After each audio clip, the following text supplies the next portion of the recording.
बहुत ही पुराने समय में आपको ले चलते हैं और उस समय में ले चलते हैं जब हमारे देश में, हिंदुस्तान में कोने कोने में भगवत कृपा बरसती थी और उस भगवत कृपा में जो मंदिर होते थे, देवालय होते थे, उन देवालयों में भगवान की आरती के उपरांत स्तुतियां प्रारंभ होती थी। ये 7वीं सदी से भगत का प्रारूप उस मंदिर संगीत से जन्मा। देश काल परिस्थितियों से जूझते हुए ये कला आगे बढ़ती रही और मथुरा के मंदिरों में जो जगमोहन में मंदिर के में भगत होती थी, उसमें परंपरागत झांझ, मजीरे इत्यादि लोकवाद्य ही हुआ करते थे। और धीरे धीरे वो समय 7वीं सदी से रजवाड़ों से गुजरता गुजरता जब मुगल काल में आया तो मंदिर ध्वस्त कर दिए गए थे। ऐसे में भगवान के जो विग्रह थे वो विग्रह राजा महाराजाओं के यहाँ पर स्थापित हुए, उनकी हवेलियों में। वो संगीत वहां पर हवेली संगीत में बदल गया। मुगल काल और आगे बढ़ा तो हिंदू मुस्लिम एकता को लेकर के ख्याल लावनी लोक परंपरा का जन्म हुआ और उसके अखाड़े जो जगह जगह बने तो ये भगत विधा भी जनता तक बाहर आ गई। वही लोक विधा जब वृंदावन में हुआ करती थी तो 1870 की घटना आप सभी के सामने बता रहा हूं। Pandit Vasudev Vasam ji, deputy inspector of the schools, Mathura में पोस्टिंग थी और वृंदावन में कुंदनलाल फुंदनलाल जो भाई थे, नवाब लखनऊ के खजांची थे। जब नवाब साहब को अंग्रेजों ने गिरफ्तार करके रंगून भेज दिया, पहले कलकत्ता भेजा फिर रंगून भेज दिया था, तो ऐसे में उस भगत विधा को कैसे चलाया जाए, दोनों भाई वहां से आए और वृंदावन के साहाजी मंदिर में आकर के भगत के मंचन कराते थे। वहां पर एक भगत हो रही थी, देवी सिंह जी आपका ध्यान चाहूंगा विशेष रूप से, वहां भगत हो रही थी गोपीचंद और deputy inspector of the schools Vasudev Vasam ji वहां मौजूद थे चीफ गेस्ट के रूप में। जैसे आज हमारे टोरंटो से आए हुए गोपाल मधु जी बैठे हैं, दिनेश खन्ना जी बैठे हैं, वहां पर गोपीचंद बने हुए उस कलाकार ने गलती से मुखड़ा गलत गा दिया। बहरे तविल थी, उतारूं राज सी कपड़े रमाऊं भस्म अब तन में। और वो कलाकार तो सब जो है मूड में होते हैं तो तरंगों में रहते हैं, गलती से गा दिया जलाऊं राजसी कपड़े रमाऊं भस्म अब तन में।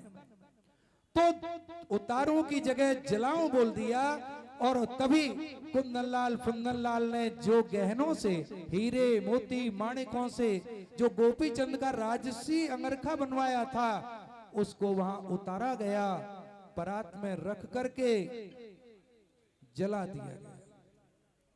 क्योंकि भगत वास्तविकता को लेकर के होती थी। अभी कुछ दिन पहले यहां इसी प्रांगण में बाबा के चरणों में एक भगत हुई थी, हरदौल के जब भात का दृश्य आया था तो आप में से बहुत से यहाँ पर साक्षी बैठे हैं, असली सोने और चांदी के जेवर भात में पहनाए गए थे। असली सोने और चांदी के जेवर घर से लाए थे, यहाँ की बहुओं ने दिए। बोले असली जेवरों से भात पहनाया जाना चाहिए। जो लोग विशिष्ट थे उनको बुला करके भात पहनाया गया, जो महिलाएं थी उनको भात पहनाया गया, जो बच्चियां थी उनके लिए उस हिसाब से कपड़े लाए गए थे। और जनता में बैठे हुए हमारे भौरे जी आज गवाह हैं इस बात के, सभी को एक गिलास और एक एक रुपया भात का दिया गया था। सब बाबा की कृपा से वो परंपरा हाथरस में आई। उस घटना से जब वस्त्र जला दिए गए तो वासुदेव जी की आंखें चौड़ गईं कि इतनी धनी संपदा, इतनी परंपरा जो घनी है अपने आप में, जो वास्तविकता के लिए लाखों रुपए के कपड़ों को जला देते हैं, ये भगत विदा में हाथरस ले जाऊंगा। वो हाथरस आए रिटायरमेंट के बाद और 1871 में ही यहाँ पर वासुदेव जी वासम का अखाड़ा स्थापित हुआ था। पहली भगत थी स्याहपोश और वही परंपरा आज भी यहाँ चल रही है। अखाड़ा इंदरमन में हमारे पंडित जी का आगमन हुआ। पंडित जी की सुरीली वाणी जो अभी आपने बाल कलाकारों को सुना, ऐसी उत्कृष्ट वाणी के कोई जवाब नहीं था। उसको सुन करके यहाँ के लोग उनको जो है आत्मसात कर गए, उनको प्रेम दिया, दुलार दिया और आज जिस भूमि पर बैठे हुए हैं वो भूमि उन्हीं की है।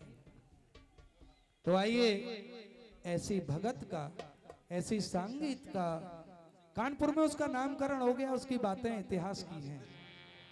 लेकिन आज क्योंकि हमारे प्रभु श्री राम जी के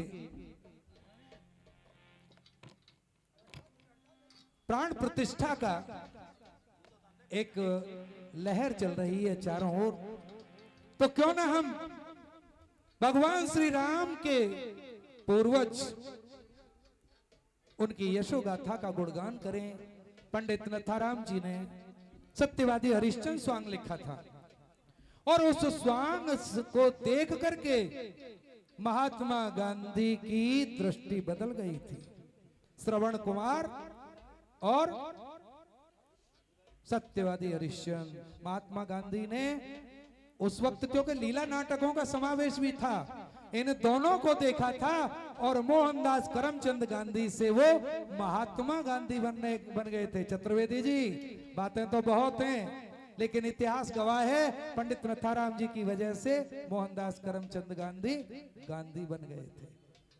तो ऐसे पुरोधा को आज हम नमन करते हैं 150वीं जयंती पर और एक प्रण करते हैं आपके सामने अध्यक्ष जी, मुख्य अतिथि जी, कि पिछले साल हमने शहर में जाकर के 14 तारीख को ही आयोजन किए थे, जिसमें एक स्कूल को आज यहाँ पर 3 बच्चों को जो फर्स्ट सेकंड थर्ड आए थे उनको यहाँ पर सम्मान किया गया।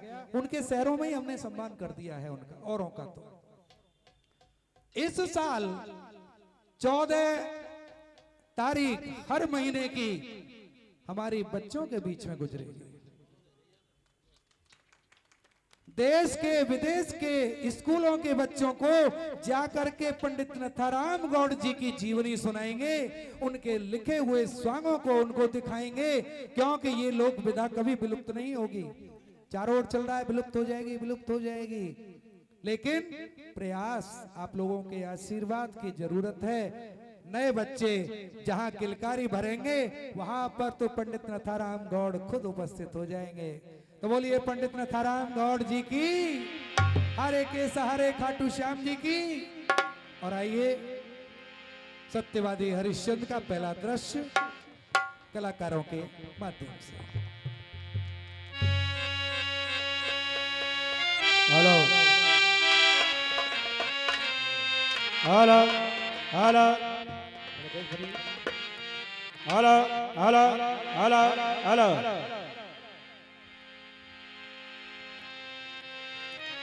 Hello hello. आदरणीय पंडित जी दामोदर शर्मा जी से निवेदन करूंगा मंच पे आ जाएं। सर्वप्रथम वंदना गायन में आपका स्वागत है, आ जाइए।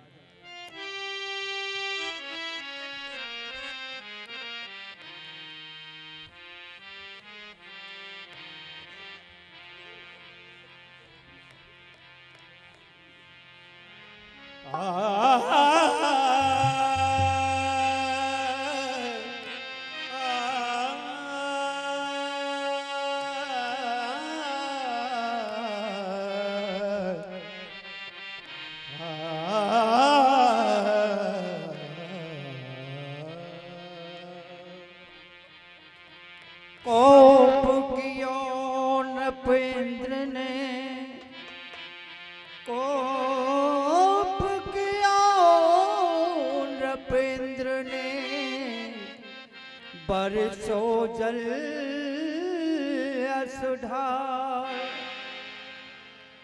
ब्रजवासिन की रक्षा करन नक पे गोवर्धन लियो धार। सब कुछ दीना आपने भेंट करूं क्या नाथ, नमस्कार की भेंट लो मैं जोड़ू दोनों हाथ। गिरधारी ये रख लाज हमारी, गिरधरधारी कृष्ण मुरारी हे बनवारी श्याम। गिरधारी रख लाज हमारी, कृष्ण मुरारी कृष्ण मुरारी हे बनवारी श्याम। सब जग के आधार तेरी महिमा अपरंपार। सब जग के आधार तेरी महिमा अपरंपार।